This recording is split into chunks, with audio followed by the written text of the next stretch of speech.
Dieu est capable.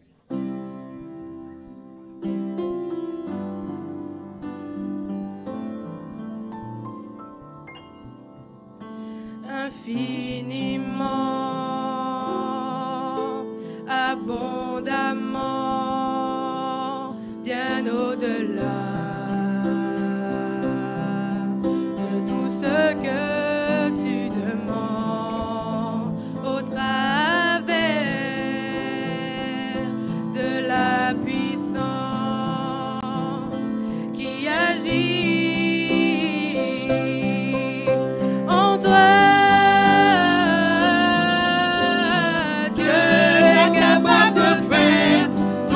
Qu'il dit, il fera, il accomplira toutes ses promesses envers toi.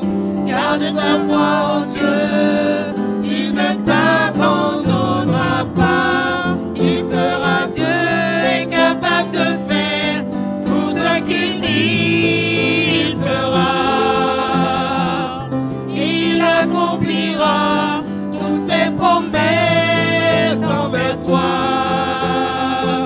Garde ta foi en Dieu, il ne t'abandonnera pas. Il fera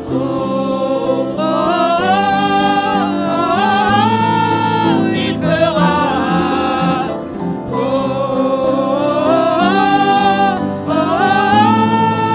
il fera.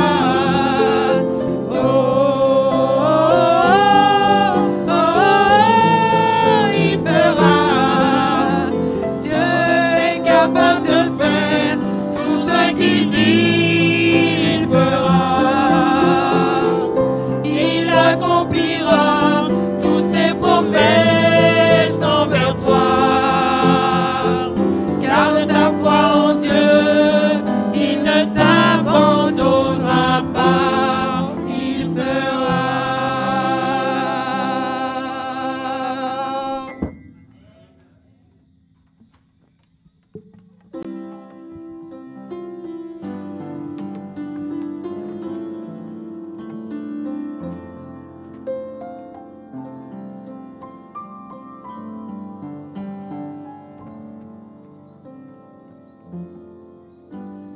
Bonsoir, vous allez vous mettre debout et nous allons invoquer le nom de l'Éternel. Dieu Tout-Puissant, Dieu Créateur, Roi du ciel et de la terre, nous te louerons, nous t'exaltons, nous te glorifions en cet instant. À toi seul la gloire, la louange, car tu es Dieu. Tu es créateur, tu es rédempteur. Qui sommes-nous pour nous présenter devant toi? Nous sommes des défaillants, pécheurs, mais tu es venu afin de nous sauver.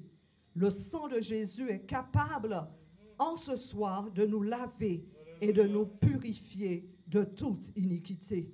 Nous savons que tu es là, que tu es présent parmi nous. Nous savons que tu es prêt à faire de grandes choses pour tes enfants. Nous pensons aussi aux internautes qui suivent ce message. Bénis-les également. Que ta paix, ta grâce repose sur nous. Nous te présentons le conférencier, pasteur Lassonnier, qui prêchera le message avec puissance, qu'il soit loin du Saint-Esprit et que seul l'Esprit de Dieu convainc les cœurs de péché et aussi de repentance. Que ta paix, ta grâce repose sur nous. Nous t'avons prié dans le beau nom de Jésus et pour ta gloire. Amen. Amen. Donc, en ce soir, vous pouvez vous rasseoir. Je dirais bienvenue ici, en ce lieu, où le nom de l'Éternel est proclamé. Je dirais aussi bienvenue à nos internautes qui suivent ce programme. Nous savons que Dieu est là. Restons attentifs au message qui nous sera prêché en ce soir venant de la part de l'Éternel. Et seul le Saint-Esprit peut convaincre quelqu'un de repentance, je le sais. Mais avant de vous laisser, je voudrais vous laisser avec ce texte. Ce texte biblique que nous trouvons dans Ésaïe 41, verset 10. Ne crains rien, car je suis avec toi, nous dit le Seigneur. Ne promène pas des regards inquiets, car je suis ton Dieu. Je te fortifie, je viens à ton secours, je te soutiens de ma droite triomphante. Quelle belle promesse, n'est-ce pas? Je voudrais aussi rappeler que ces conférences continuent, se poursuivent le dimanche, demain soir, le lundi, le mardi, excepté le jeudi, vendredi, samedi. Et surtout, invitez, n'ayez pas peur d'inviter vos amis. C'est important. Donc, que Dieu vous bénisse et soyez bonne écoute et que Dieu vous bénisse. Amen. Nous allons entonner notre chantème. Sans Jésus, je ne serais rien.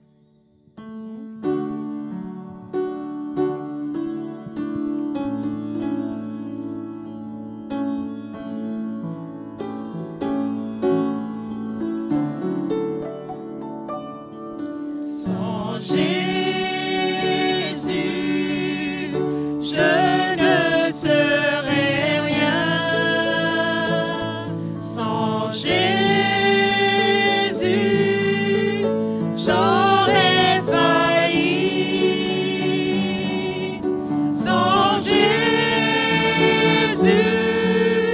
j'aurais dérivé comme un bateau sans gouvernail.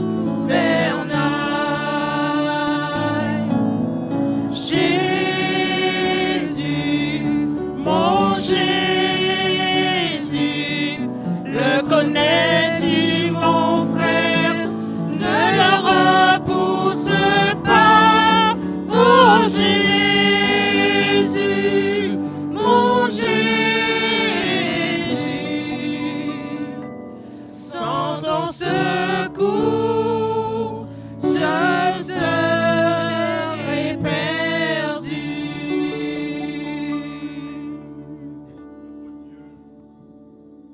Notre Père céleste, tu nous conduis à nouveau dans ces lieux où ta parole est énoncée. Nous réalisons que sans toi, nous ne pouvons rien faire. Nous avons besoin de ta présence, la présence de ton Esprit Saint pour nous guider, pour nous instruire.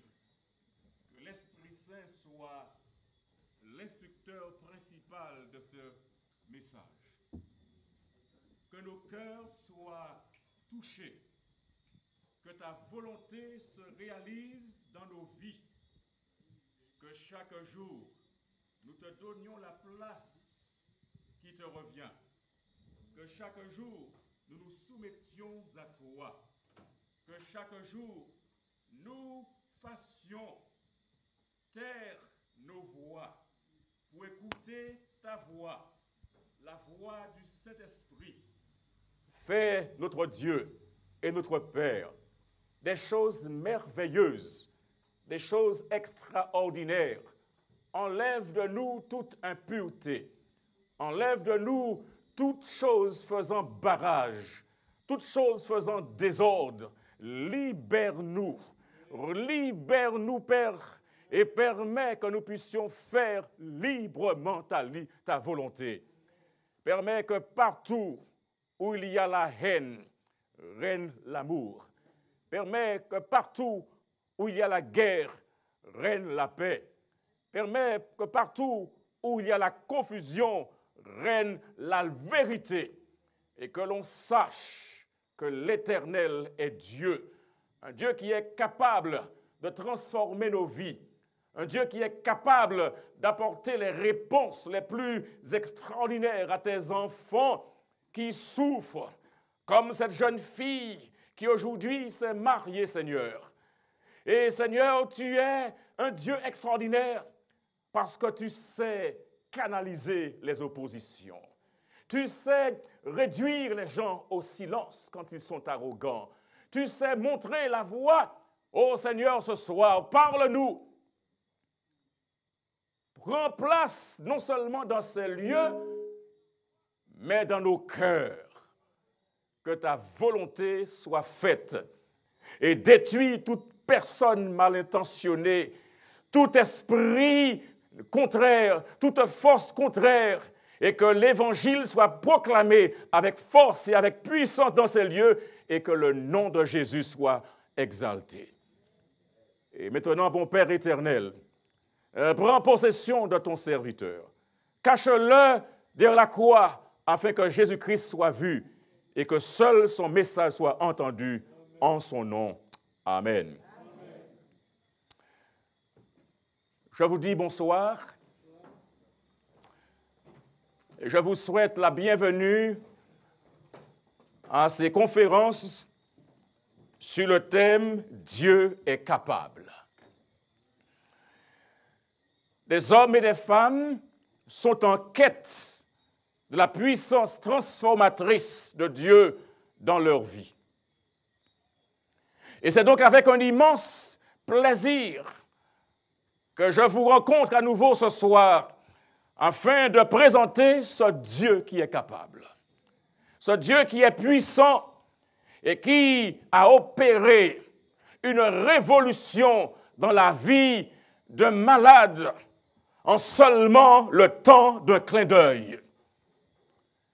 Je reçois beaucoup de demandes de diverses personnes pour que je vienne chez elles prier avec elles, pour que je prie avec elles au téléphone, pour que j'étudie la parole de Dieu.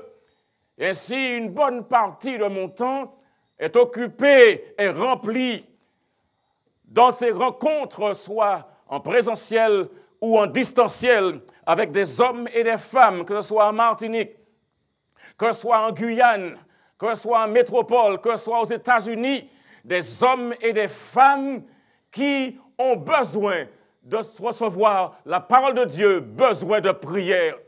Et comme cette personne qui m'a appelé de case pilote, juste avant que je ne vienne, et dont j'ai le numéro de téléphone ici, et que je dois appeler après la conférence. Mes frères et mes sœurs, il y a urgence aujourd'hui. Il n'y a pas un seul instant à perdre.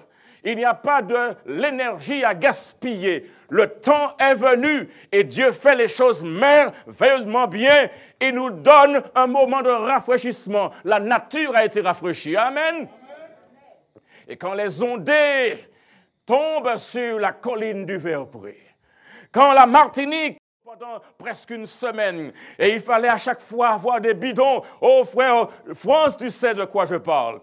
Mais loué soit Dieu, il y a des sources ici, il y a des temples également, où on peut avoir de l'eau et continuer à vivre. Mes amis, nous vivons dans un monde qui n'est pas facile. Et alors que nous parlons ce soir d'une hémorragie qui ne finissait pas. Et quand on parle d'hémorragie, on parle de sang. Oh, cette personne dans l'île sœur, dans l'île voisine, qui était en difficulté avec des problèmes de fibrome. Vous connaissez ça, mesdames et messieurs. Fibrome, l'utérus est rempli de fibrome. Et ces fibromes, ça fait couler du sang, n'est-ce pas?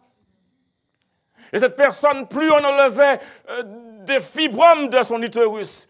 Et pendant toute une année, elle a saigné. Et ce sang s'est interrompu à un moment. Et cela a recommencé à saigner. Et on enlevait des fibromes jusqu'au jour. Le problème existant, il a fallu enlever l'utérus. Les médecins ont hésité au départ parce qu'elle n'était pas mariée, elle n'avait pas encore d'enfants. Mais le problème s'est aggravé et il a fallu enlever complètement l'utérus. Hémorragie. Et quand on parle d'hémorragie, D'après ce que nous dit Doctissimo, il s'agit d'une effusion de sang plus ou moins abondante hors des vaisseaux sanguins, quel que soit l'organe atteint. Une hémorragie correspond à une perte importante de sang, un saignement qui ne s'arrête pas. C'est un problème pour ceux et celles qui souffrent d'hémorragie. Oh mes amis, nous avons ici du sang. Et quand on parle du sang, parfois les gens disent qu'on a du sang sur la main. Que signifie cela? On a tué. On dit aussi qu'il y a des gens qui vont vous tuer avec du sang-froid. Dites-moi, le sang-froid est-il plus terrible que le sang chaud? Quelle différence entre celui qui vous tue avec du sang-froid et celui qui vous tue avec du sang chaud? Oh. Les deux conduisent à la mort. La Bible dit dans Genèse, chapitre 4, verset 10, « Qu'as-tu fait ?» Cette question est posée à qui, pensez-vous? À Caïn. La voix du sang de ton frère crie de la terre jusqu'à moi. Dieu, dans Genèse encore, chapitre 9, verset 4, en matière de nourriture, il dira seulement, vous ne mangerez point de chair avec son âme, avec son sang. Et nous connaissons ce qui s'est passé en Égypte. Dieu a dit à Moïse, s'il ne croit pas même à ces deux signes et n'écoute pas ta voix, tu mettras de l'eau du fleuve. Tu prendras de l'eau du fleuve, tu la répandras sur la terre, et l'eau que tu auras prise du fleuve deviendra du sang sur la terre. Partout en Égypte, dans les carafes, le Nil, partout où il y avait de l'eau qui coulait, c'était du sang. Imaginez, vous allez à votre robinet, vous ouvrez votre réfrigérateur, vous prenez une bouteille d'eau pour boire, et quand ça commence à se déverser, c'est du...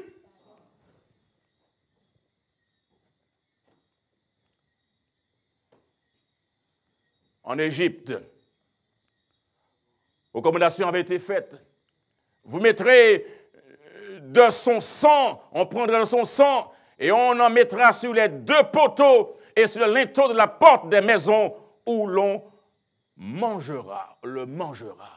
Et ce sang qui était placé sur le linteau des portes et des fenêtres était leur sécurité.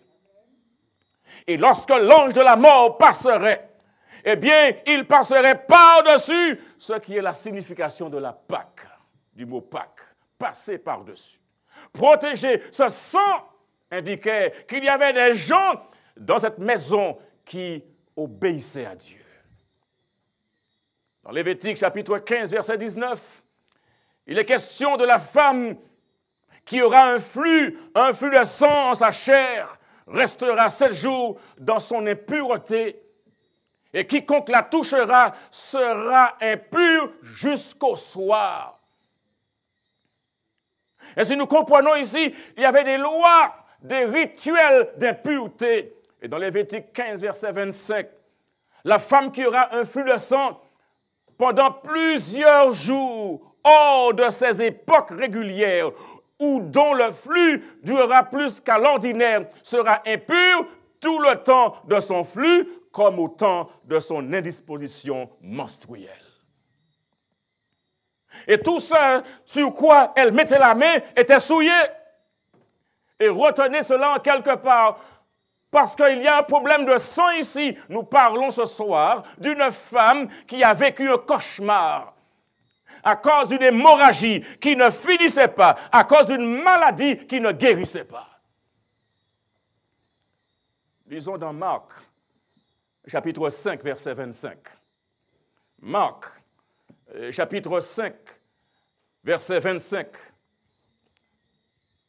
Nous lisons dans Marc, chapitre 5, verset 25. La Bible nous dit, dans Marc, chapitre 5, verset 25, « Or, il y avait une femme atteinte d'une perte de sang depuis 12 ans. » Il y avait une femme. Quelqu'un connaît-il le nom de cette femme? Il y avait une femme. On ne connaît pas son identité. Mais tout ce qu'on sait, c'est que cette femme-là avait une perte de sang qui durait depuis plus d'une décennie.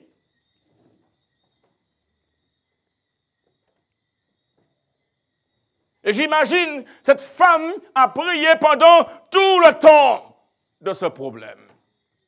Avez-vous un problème qui dure des années et qui vous prend au collet et qui affecte votre morale et qui affecte votre volonté de servir Dieu? Avez-vous le courage de vous mettre à genoux quand un problème dépasse une semaine, dépasse un mois, dépasse un trimestre, dépasse une année, et là, un problème qui dure plus d'une décennie? Il y avait une femme anonyme, et ceci pourrait indiquer les signifiances. Une femme atteinte d'une perte de sang depuis 12 ans. Ce récit dont nous parlons ce soir et le miracle qui va en suivre est rapporté par tous les 3 auteurs synoptiques. Le récit de Matthieu est particulier. Le récit de Luc est particulier. Mais le récit de Marc est beaucoup plus vivant, beaucoup plus détaillé. Et le récit de Marc présente des détails que les autres, Matthieu et Luc, omettent. Marc, quand il intervient, il est toujours dans une démonstration. Marc, il veut mettre l'accent sur la puissance de Jésus. Alléluia. Marc montre que Jésus, il est capable. Ce Jésus, il est puissant. Marc a cet objectif-là. La condition de cette femme était chronique. La maladie devenait de plus en plus apparente avec le temps. Et parfois, plus on avance, plus on voit les ravages occasionnés par la maladie. Plus on voit les dégâts opérés par la maladie. Et pendant ce temps, ces fonds manquaient, l'argent diminuait. Nous sommes en France. Nous bénéficions de la sécurité sociale, n'est-ce pas? Mais dans certains pays, si vous n'avez pas l'argent, ou mort. Ce n'est pas une assurance ou mort. Et parfois, la santé dépend de votre capacité financière.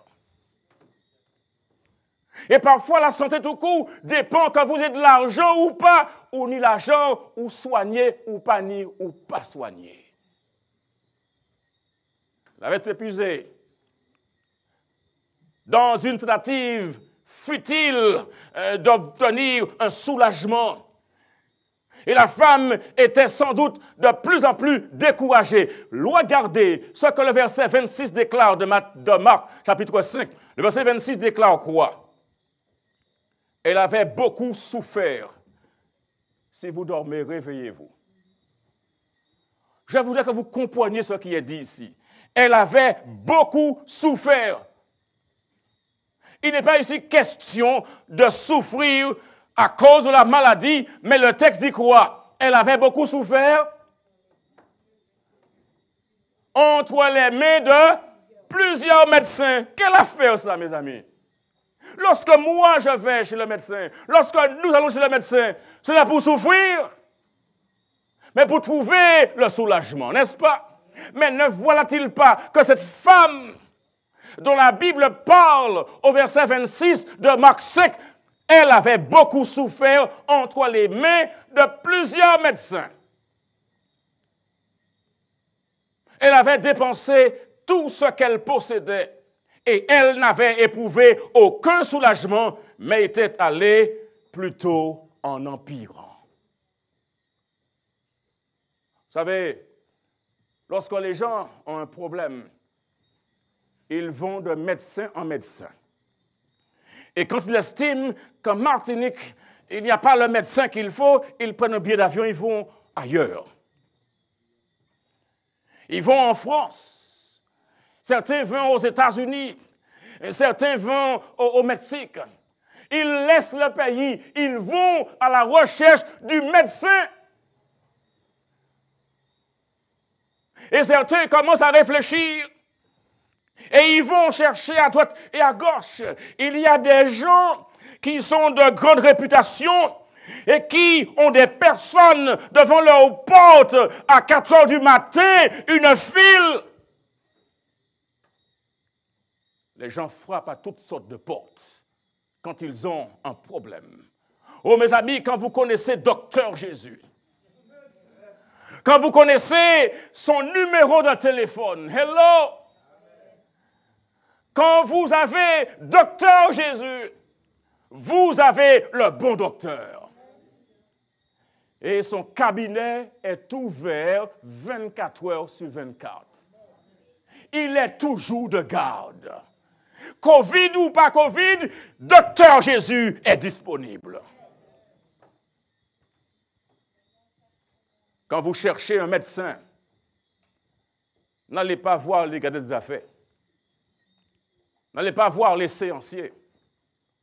Ne vous embobinez pas, ne vous mêlez pas dans des choses qui vont se retourner comme un boomerang sur vous.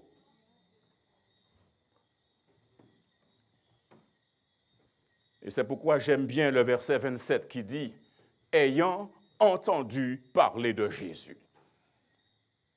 Ayant entendu parler de Jésus, elle vint dans la foule par derrière. Oh, la bonne nouvelle de l'Évangile concernant Jésus est proclamée avec puissance dans le monde entier aujourd'hui. Et les preuves textuelles importantes sont citées en faveur de la lecture, les choses concernant Jésus, c'est-à-dire les comptes rendus sur Jésus. D'ailleurs, lorsque Jésus était en quelque part, eh bien, il attirait des foules. On pourrait s'attendre à ce que la bonne nouvelle se répande rapidement. D'ailleurs, Marc 1, 28 nous dit « Et sa renommée se répandait aussitôt dans tous les lieux environnants de la Galilée. » Lorsque Jésus était en quelque part, les gens se déplaçaient. Les gens se bousculaient. Ce n'était pas une personne, mais c'était des foules qui se déplaçaient. Lorsque la bonne nouvelle, Jésus était en quelque part, c'était une superstar. Tout le monde voulait entendre Jésus. Même ceux qui voulaient le prendre au piège étaient là dans la foule pour prendre une parole, et il repartait avec un témoignage. Jamais homme n'a parlé comme cet homme. La renommée de Jésus était grande. Ayant entendu parler de Jésus, elle vint dans la foule par derrière. Oh, la pauvre! Son problème était si grand.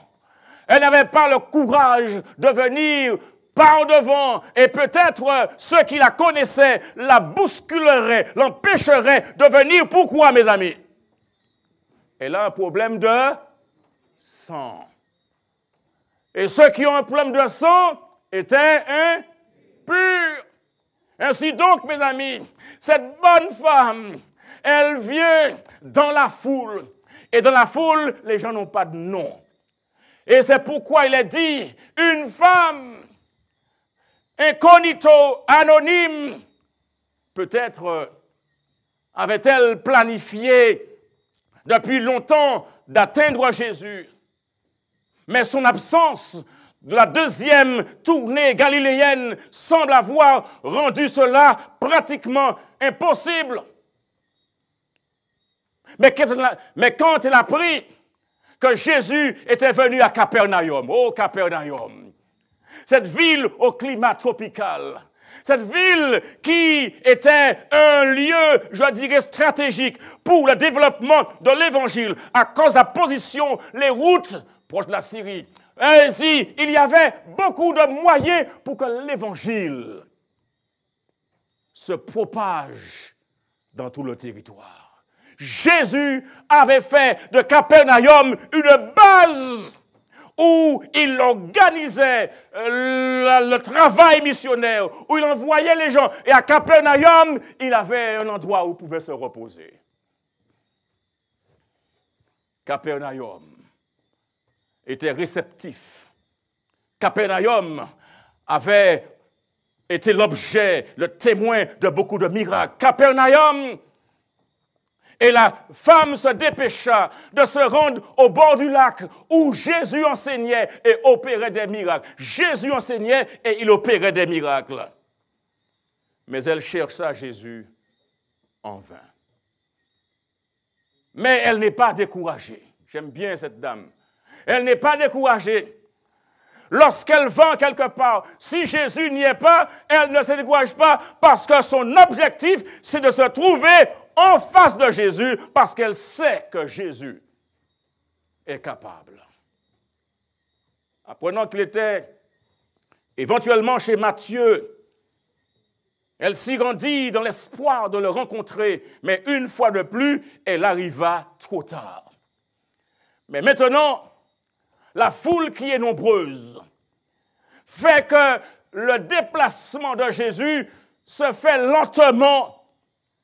Et lorsque Jésus ne peut avancer rapidement parce que la foule est dense, eh bien c'est l'opportunité de la femme. Parce que là, lorsque Jésus avance lentement à cause de la foule en direction de la maison de Jaïrus, eh bien, elle a finalement rattrapé Jésus. Oh, quelle chose! Rattraper Jésus. Jésus, même lorsqu'il va vite, même lorsqu'il va lentement, il est toujours au service de l'humanité. Jésus sera rattrapé dans cette foule qui va lentement. Mais sa maladie, elle a une perte de sang, avait diminué l'apport de sang dans son corps. Elle était probablement très faible physiquement.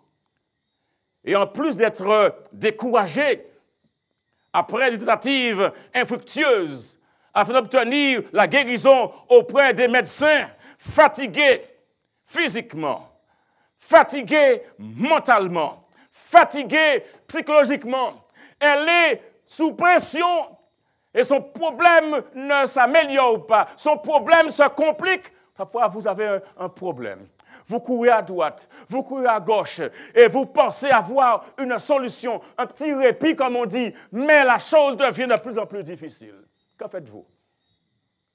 Après avoir prié pendant 12 mois, le problème est toujours là. Et vous avez l'impression que ça commence à s'aggraver. Vous ne regardez pas, vous ne trouvez pas d'amélioration. Que faites-vous lorsque vous n'avez pas de solution? Est-ce que vous continuez à chercher? La parole de Dieu nous dit, cherchez et vous trouverez.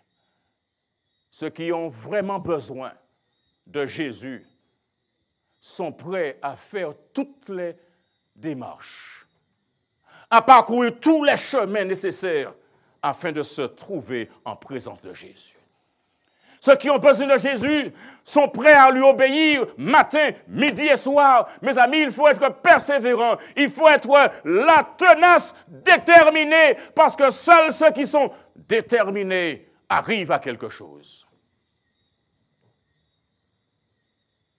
Sa maladie est particulière. La nature de sa maladie elle-même, au regard du rituel d'impureté qui s'y attachait. Tout cela était embarrassant.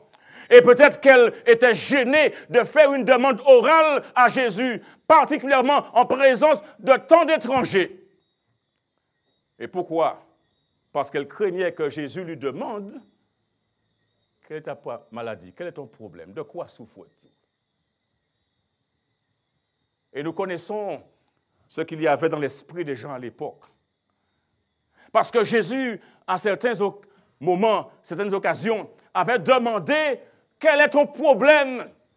Quelle est ta maladie ?» Tel que dans Marc 10, verset 51, Jésus, prenant la parole, lui dit « Que veux-tu que je te fasse ?» Rabouni, lui répondit l'aveugle, que je recouvre la vue. Si Jésus avait demandé à cette femme « Que veux-tu que je fasse pour toi ?» Elle craignait que Jésus lui pose la question « Que veux-tu que je fasse pour toi ?» Et parler de sa maladie était une chose honteuse. Une chose difficile. Ayant entendu Jésus, parler de Jésus, elle vint dans la foule par derrière. Et qu'est-ce qu'elle fit? Elle toucha son vêtement. Mais Luc nous donne une précision. Luc nous dit au chapitre 8, verset 44, la femme toucha le bord du vêtement de Jésus. Beaucoup de personnes qui avaient touché seulement le bord du vêtement de Jésus. Et tous, nous dit Matthieu 14, verset 36, tous ceux qui le touchèrent furent guéris, certainement. Elle avait entendu l'histoire des gens qui avaient touché le bord du vêtement de Jésus, étaient guéris. Et elle se dit, si seulement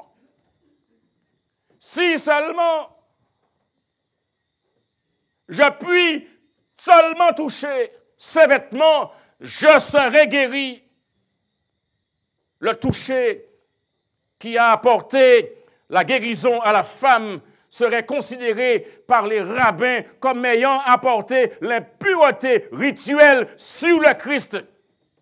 Ça, c'est le regard et l'opinion des rabbins.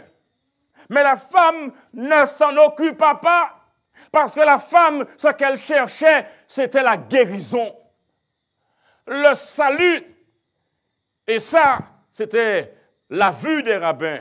Mais pour la femme, elle s'était dit, si seulement je pouvais toucher ses vêtements, je serais guéri. Il n'y a pas de doute dans son esprit. Elle n'a pas dit, je serai guéri. Elle a dit, je serai guéri. Cette femme-là est déterminée. Est-ce que vous êtes déterminé? Est-ce que Jésus vous parle?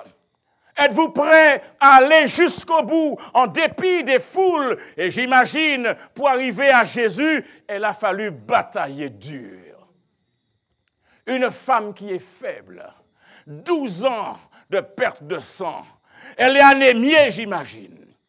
Elle n'a pas la force physique. Son corps est affaibli, son mental n'est pas au beau fixe, mais elle est déterminée. Elle veut à tout prix se trouver en présence de Jésus.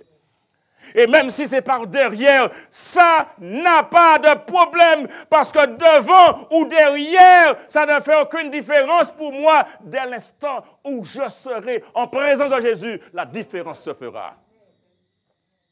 Si seulement je puis toucher ses vêtements, je serai guéri. Oh mes amis, ça veut dire simplement, littéralement, je serai sauvé.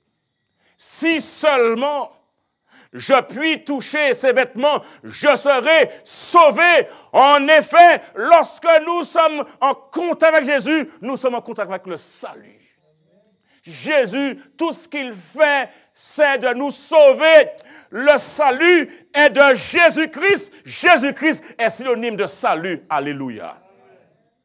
Ainsi donc, mes amis, nous ne sommes pas dans une relation avec des gens qui pratiquent avec le diable. Nous sommes en relation avec le Dieu qui est capable. Son nom est Jésus. Je serai guéri. Je serai sauvé. Mes amis, cela doit nous parler. Ce Jésus est capable. Cette femme qui vient, qui est déterminée, et qui dit, si je touche le bord du vêtement de Jésus, si je touche le vêtement de Jésus, je serai guéri. Ce n'est pas une personne qui est dans le doute. Et au même moment, verset 29, la perte de sang s'arrêta. Au même instant, c'est-à-dire immédiatement, elle sentit, littéralement, elle savait. Il y a des gens qui vous disent, m'en pas qu'à sentir ailleurs. Mais cette femme, au contact du vêtement de Jésus, à l'instant même, elle fut guérie. Si elle était restée à distance, si elle était restée chez elle, disant, ça fait 12 ans que je saigne, ça fait 12 ans qu'on me repousse, ça fait 12 ans que je suis impur, et la loi mosaïque est là pour me dire, je suis indigne, je ne peux pas m'approcher du Sauveur, je suis impur. S'il avait dit cela, jamais elle ne serait guérie. S'il avait dit cela, jamais elle n'aurait obtenu le salut immédiatement. Nous dit le texte, elle sentit dans son corps, parce que la perte de sang s'arrêta net. La puissance de Jésus est extraordinaire. Lorsqu'on est en contact de Jésus, on est en contact de la vie. Et quand on a un problème, du moment où on est en contact avec Jésus-Christ, et puis le problème s'arrête net. Je veux que vous compreniez ce que je dis. Il y a des gens qui vous disent que Jésus ne résout pas les problèmes. Mais je vous dis que Jésus résout tous les problèmes. Je m'explique. Ceci a à voir avec la recommandation de Jésus qui dit dans Matthieu, chapitre 21, verset 22. Il est dit, tout ce que vous demandez, par la foi en priant, croyez que vous l'avez reçu. Et quand je vais dans Marc 11, verset 24, il dit, tout ce que vous demanderez en priant, croyez que vous l'avez reçu et vous le verrez s'accomplir. Nous portons nos problèmes à Jésus. Jésus prend nos problèmes. Nous lui faisons confiance avec nos problèmes.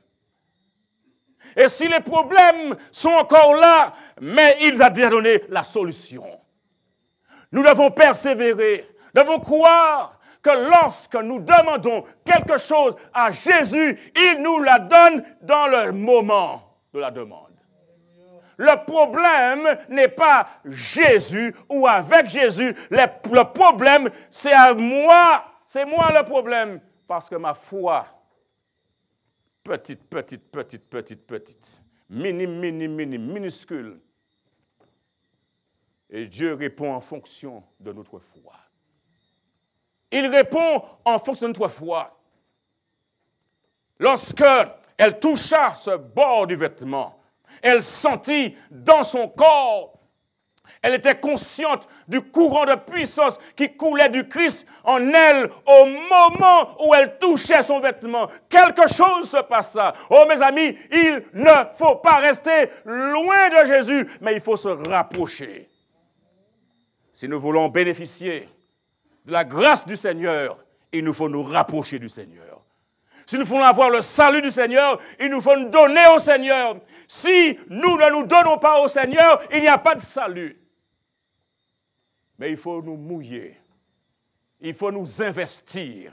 Il faut nous engager. Il ne s'agit pas de dire « Oh, j'aime l'Évangile ». Mais il faut que l'Évangile soit mis en pratique, soit émulé dans ma vie, dans mon comportement, partout où je vais. Il faut que je prenne au sérieux ce que dit la parole de Dieu. Alléluia. Mes amis, elle savait que ce courant était entré dans son corps, affaibli et avait apporté la guérison. Lorsque ce contact se fit, quelque chose se passa. Oh, parfois, les gens qui sont autour de vous ne comprendront pas, mais vous allez faire une expérience que seul vous pourrez expliquer et dont vous pourrez rendre témoignage. Le verset 29 nous dit, elle était guérie de son mal. Ce terme mal vient du grec mastix, qui signifie un fouet, un fléau ou une peste. Les afflictions incurables étaient généralement considérées comme une rétribution divine pour les péchés de la vie. Et quand on pense à une maladie telle que la lèpre, et puis les gens pensaient que ceux qui avaient la lèpre étaient punis de Dieu. Et la question a été posée à Jésus par les disciples dans Jean 9, verset 2. Ses disciples lui firent cette question, « Rabbi, qui a péché, cet homme ou ses parents, pour qu'il soit né aveugle ?» Qui a péché? Question difficile. Mais ce n'est pas toujours qui a péché. Le problème est là. Nous sommes dans un monde qui est imparfait. Dans un monde où les choses tournent mal. Dans un monde où les choses ne sont pas idéales. Mais nous attendons ce monde où le Christ reviendra, où il habitera avec les hommes, où la justice régnera, où le mal ne sera plus. Ce monde dont Jésus nous parle dans sa parole et dont il nous dit, je vais vous préparer une place. Et lorsque je me serai allé et que je vous aurai préparé cette place, je reviendrai et je vous prendrai avec moi. Mais revenons au verset 30 de Marc chapitre 5. Jésus connut aussitôt en lui-même qu'une force était sortie de lui et se retournant au milieu de la foule, il dit, « Qui a touché mes vêtements ?» Notons bien ici, il est question que Jésus connut aussitôt en lui-même qu'une force était sortie de lui. Jésus connut. Et puis, ginosko, ça veut dire connaître pleinement. Donc, reconnaître ou percevoir, Jésus était conscient de ce qui s'était passé au moment où la femme a touché son vêtement. Le récit, mes amis, n'indique pas si Jésus savait à l'avance que cette femme le toucherait. Mais écoutez bien cela. La volonté du Père a répondu à l'appel tacite de la femme par Jésus. Il faut se rappeler aussi que tous les miracles du Christ ont été apportés par la puissance de Dieu à travers le ministère des anges. Jésus est tout à fait disposé à agir en notre faveur. Mais notons ici, une force était sortie de lui. Et cette force dont il est question ici, c'est dunamis. Littéralement, pouvoir. Et Jésus dit, j'ai le pouvoir de pardonner. Dunamis. La puissance du Très-Haut, quand il est question de l'Esprit qui va couvrir Marie. Dunamis est souvent traduit par miracle, comme dans Marc 9, verset 39, ou de tels miracles. Et c'est peut-être pourquoi, plus tard, à la suite de cet incident, beaucoup de personnes ont touché le bord de son vêtement et beaucoup furent guéris. Et quand vous lisez dans le livre des Actes, vous voyez même l'ombre des apôtres. Les gens se mettaient sur la route où les apôtres avaient passé. Et quand l'ombre passait sur eux, ils étaient guéris et aussi les esprits étaient chassés. Nous comprenons aussi que même les objets qui avaient été en contact avec eux, quand ces objets-là étaient touchés, les gens étaient guéris et l'esprit était chassé. La puissance dunamis. Mais Jésus dira, qui a touché mes vêtements? Mais comment comprenez-vous cela? Qui a touché mes vêtements? Nous sommes dans une foule, n'est-ce pas, frère France? Et tout le monde touche tout le monde, n'est-ce pas? Mais qui a touché mes vêtements? Qui a touché mes vêtements? Ça, c'est une question terrible. Et ses disciples vont réagir.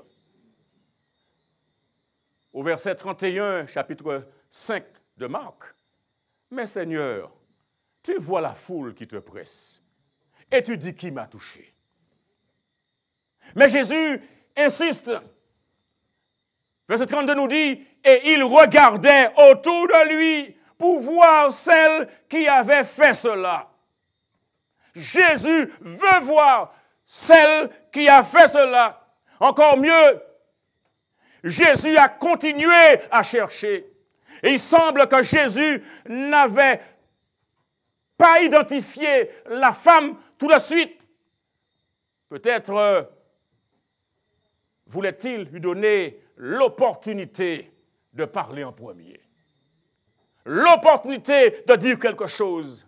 Il y a plusieurs raisons qu'on peut avancer pour expliquer pourquoi Jésus n'a pas laissé la femme s'éclipser tranquillement de façon inaperçue. Jésus aurait pu laisser la dame partir, ni vue ni connue.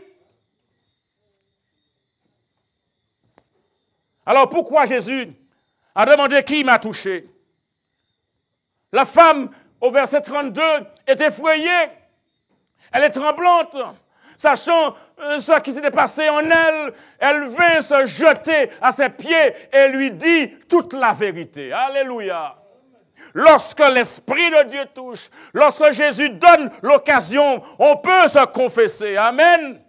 On peut dire l'histoire. Voilà, Seigneur, ce qui m'est arrivé. Pendant 12 ans, j'ai couru à droite et à gauche. Pendant 12 ans, j'ai saigné. 12 ans rejeté. 12 ans de péripéties. 12 ans de problèmes. On peut dire tout à Jésus. Nous connaissons ce chant qui dit « Dis tout à Jésus ». Nous pouvons tout dire à Jésus. Nous pouvons parler à Jésus. Il ne nous trahira pas. Nous n'allons pas voir de conversation sur Instagram, sur Twitter, sur WhatsApp, ni sur le Gleaner. Nulle part, Jésus est celui qui est un bon confident. Nous pouvons lui parler. Et les choses que vous ne pourrez dire à votre ancien, à votre frère, à votre pasteur, dites-les à Jésus. C'est un bon confident, un conseiller admirable. Parlez à Jésus. Parlez à Jésus. Dites-lui votre maladie. Dites-lui votre problème. Dites-lui les choses qui vous montent à la tête. Parlez à Jésus. Priez sans cesse. Donnez à Jésus l'occasion d'avoir une conversation avec vous. Engagez-vous dans la prière. Parlez à Jésus. Parlez-lui de l'état de votre famille, de l'état de votre mariage, de l'état de votre travail, de l'état de votre maison. Parlez à Jésus. Parlez à Jésus. Il est un confident. La femme a senti à ce moment que sa crainte antérieure était fondée. Mais Jésus lui dit, alléluia, verset 34, Jésus lui dit, ma fille. Ça résonne comme Frère Bouriel, par moment quand il dit ma fille. Ça résonne comme Frère Bouriel quand il parle. Ma fille, ta foi t'a sauvée. Ma fille, dit Jésus, ta foi m'a sauvé. On a l'impression que c'est la fille de Jésus. Mais effectivement, c'est sa fille. Amen. Vous et moi, nous sommes les fils et les filles de Jésus. Ma fille, ta foi t'a sauvé. Va, toi, ma foi, ta foi t'a sauvé. Ta foi. Jésus voulait faire comprendre à la femme que c'était la foi qui avait apporté la guérison à son corps torturé. Par le toucher subreptice, c'est-à-dire qui fait, ou alors qui est obtenu de manière déguisée, à l'insu de quelqu'un. Ce n'est pas une chose qu'on a prise. Jésus, il voulait que la femme comprenne. Ce n'est pas une question ordinaire. Et à voir les gens qui le regardent avec une crainte superstitieuse contrecarrerait la raison même pour laquelle ces miracles ont été accomplis. Mais une affirmation publique de sa part, que c'est par la foi qui a apporté la guérison, empêcherait efficacement la rumeur selon laquelle la guérison avait été assurée par la magie. Cependant, La foi de la femme peut avoir été imparfaite. C'était néanmoins une foi authentique, une foi proportionnelle à la connaissance et à la compréhension limitée de la volonté et des voies de Dieu. Oh mes amis, Jésus va lui dire, ma fille, va en paix. Jésus va donner les raisons pour lesquelles il n'a pas voulu que la dame soit partie incognito. Il y a 4 raisons que je voudrais énumérer avant de terminer. 4 raisons pourquoi Jésus n'a pas voulu qu'elle parte de manière inaperçue. La première raison, c'est comme la foi du centenier. Jésus voulait que la foi de la femme soit un exemple que d'autres suivraient. Deuxièmement, il désirait que la femme emporte une joie durable, celle de savoir qu'elle avait été personnellement remarquée et reconnue de Jésus. Amen. Parce qu'elle n'était pas remarquée, elle n'était pas reconnue, elle était brimée, elle était rejetée. Problème de sang, problème de rituel d'impureté. Jésus voulait la reconnaître personnellement. Troisièmement, il souhaitait effacer de son esprit toute pensée superstitieuse que la guérison était le résultat d'un simple toucher. Oh mes amis, ce n'est pas un simple toucher. Il y en a qui vous disent, eh bien, il faut mettre un petit pot par-ci, une bougie par-là. Ouvre la Bible comme cela. Non, ce n'est pas une question de superstition, c'est une question de foi. Et 4e point, et c'est là où Jésus est concerné par son bien-être. La raison pour laquelle Jésus ne laisse pas partir de manière inaperçue, c'est parce que pour son propre bien, Jésus désirait qu'elle reconnaisse, alléluia, la bénédiction qu'elle avait reçue. Être sauvée de sa maladie, c'était merveilleux, n'est-ce pas? 12 ans de souffrance, être guéri, c'était extraordinaire. Mais sans être sauvé de la maladie du péché, ne serait qu'un bénéfice temporaire. Jésus n'est pas intéressé à nous guérir physiquement pour que nous continuions à vivre comme des pécheurs, pour que nous continuions à marcher la tête baissée et à faire les pires choses. Un homme en bonne santé, une femme en bonne santé, mais qui est mauvais, qui est méchant et qui se bat avec tout le monde. Jésus n'est pas intéressé à ce genre de santé-là. Et c'est pourquoi quelqu'un qui est guéri physiquement, mais qui n'est pas guéri spirituellement, a un problème. Et Jésus, il apporte la solution sur un plan holistique. Santé totale, c'est ce qui l'intéresse. Sauvé de sa maladie, mais aussi sauvé de la maladie du péché. Jésus, il nous dit, je suis venu afin que les brebis aient la vie. Je suis venu afin de vous affranchir. Dans Jean 8, 32, il est déclaré, vous connaîtrez la vérité. Et la vérité vous affranchira. Le Fils de l'homme est le libérateur. Libérateur. Ma fille, ta foi t'a sauvée. Et il va lui dire, oh, quelle déclaration, va en paix. Va en paix. Dans un monde aussi bouleversé, avec une situation inédite, Jésus dit, ma fille, ta foi t'a sauvée. Va en paix et sois guérie de ton mal. La femme devait s'en aller dans la paix du corps et dans la paix de l'âme, dans la joie de l'acceptation de Dieu, comme en témoigne sa nouvelle santé. Cette santé-là, elle est totale. Sois guéri de ton mal. C'est-à-dire, reste en bonne santé. Continue d'être en santé.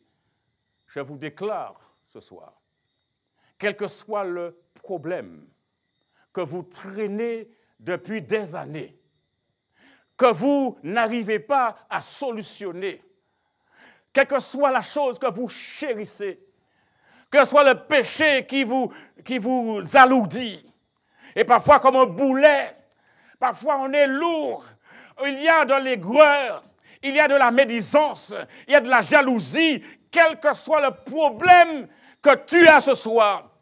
Le problème qui est dans ta vie. Ce problème que seul toi tu connais. Et parfois les gens te regardent et estiment que tu es indigne. Je te dis ce soir, dans le nom de Jésus, ta foi t'a sauvé. Fais confiance à Dieu. Sois guéri de ton mal. Reste en bonne santé. Si vous êtes une femme dans la désolation, battue par la vie ou battue par un homme, désabusée ou même prisonnière de votre maladie, Jésus est la réponse pour vous.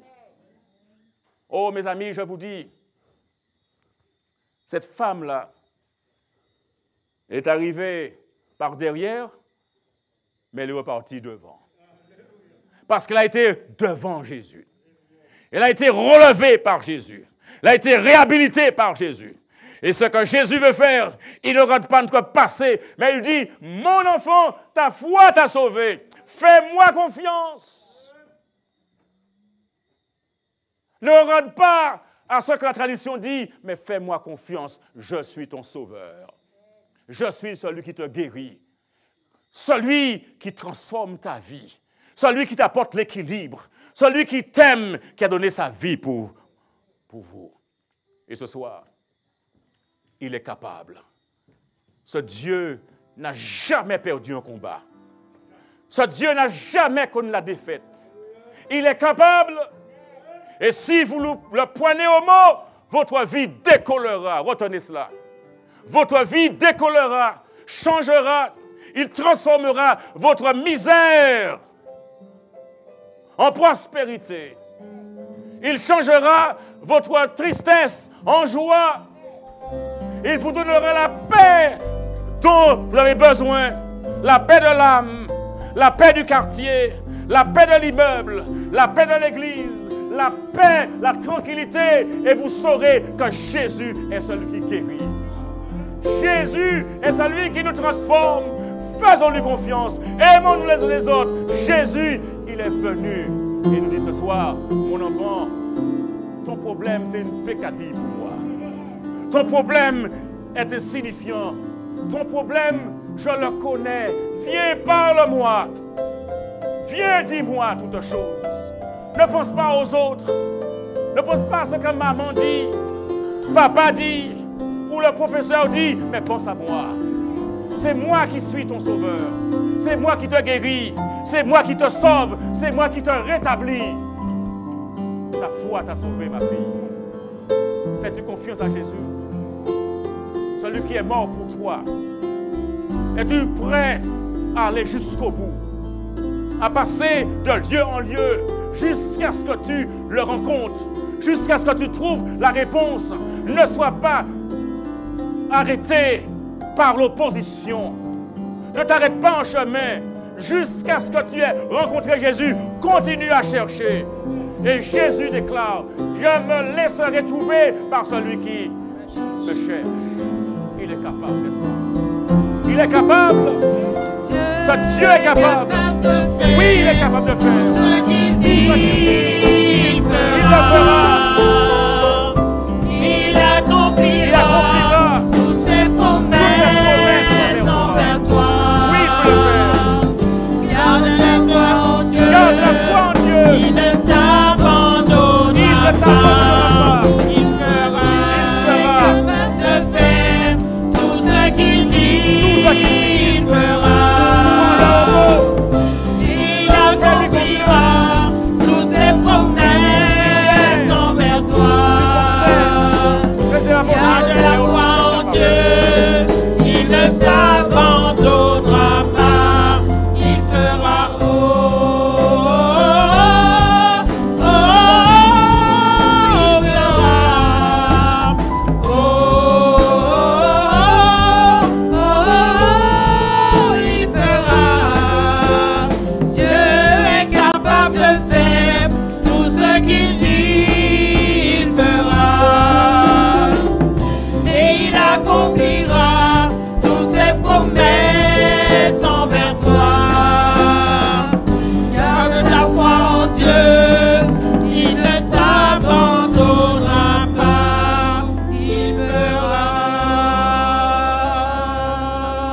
Père éternel, l'orange te soit rendue. Gloire à toi pour le nom de Jésus qui est proclamé. Nous avons compris clairement ce soir que ce n'est pas une question de magie. Ce n'est pas une question de toucher, mais une question de foi.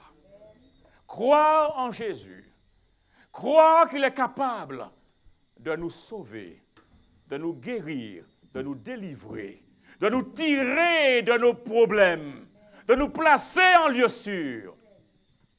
Oh, ce soir, Seigneur, il y a plusieurs personnes qui ont entendu ce message et qui ont compris qu'il faut qu'elles s'abandonnent à toi, qu'elles aient foi en toi, confiance en tes paroles, parce que tu n'abandonnes jamais tes enfants. Oh, permets alors que cette prière monte au trône de la grâce, que leur cœur soit touché et qu'ils ne tergiversent plus, qu'ils puissent ne pas s'arrêter jusqu'à ce qu'ils se soient complètement donnés à Jésus, donner leur cœur à Jésus, donner leur vie à Jésus, renonçant aux pratiques du monde, renonçant à la magie, à la sorcellerie, à la voyance, mais acceptant Jésus comme Seigneur et Sauveur. Ô Père, je te prie pour ces jeunes qui sont en prise avec la drogue, ces jeunes qui sont dans toute cette situation. Puisses-tu venir dans leur vie et leur apporter la force, le courage, la vision. Ouvre leurs yeux, Seigneur, en sorte qu'ils voient dans quelle compagnie ils se trouvent et qu'ils recherchent l'ami Jésus.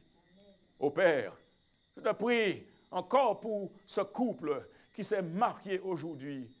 Et tu m'as permis de prier avec eux dans un appel WhatsApp vidéo. Oh Seigneur, les difficultés parfois sont là, mais tu donnes la force aux gens pour qu'ils tiennent, ainsi soit avec ce couple, Seigneur, encore. Donne les guider. Et je crois, Seigneur, il n'y a pas de hasard. Ce qui s'est passé aujourd'hui aura des retentissements dans la vie éternelle. Ô Père, visite-les. Visite ces gens qui ont de l'aigreur dans leur cœur et enlève ces choses et permet que l'amour soit installé. Enlève ce cœur de pierre et établis un cœur de chair. Ô Père, nous sommes venus ce soir. Nous avons besoin que tu nous bénisses. Alors bénis-nous. Bénis-nous comme toi seul peux le faire. Protège-nous alors que nous laissons ces lieux. Accompagne-nous dans nos demeures respectives et ramène-nous ici demain soir. Parce que nous voulons savoir où se trouve notre peau. Nous voulons savoir où se trouve notre peau. Aide-nous, Seigneur. Et permets que chacun prenne la décision et l'écrive sur le chat. Je donne mon cœur à Jésus. Je donne mon cœur à Jésus parce que je crois que Jésus est mon sauveur personnel. Et permet que ces gens puissent prendre la tâche du téléphone au 0696 29 84 63 et expriment leurs besoins. Au Seigneur, fait que ces personnes puissent indiquer leurs besoins de prière, d'études bibliques, leurs besoins de t'accompagner, leur besoin de donner leur cœur à Jésus, d'aller jusqu'au bout avec Jésus-Christ, d'être nés de nouveau. Donne-leur, Seigneur, cette volonté, cette force, la victoire. Alors que dans ces lieux, renvoie-nous avec ta paix, ta grâce et ta protection en Jésus. Amen. Oui, il le fera.